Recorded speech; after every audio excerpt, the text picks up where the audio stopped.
هاي مناسبة تبديل الكيبل الكهرباء الرئيسي ابو عباس.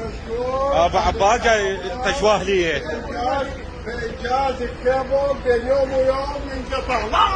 على محمد ومحمد.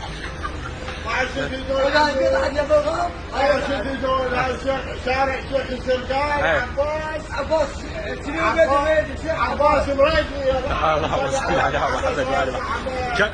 شفته عليها بالكهرباء، شفته عليها بالكهرباء.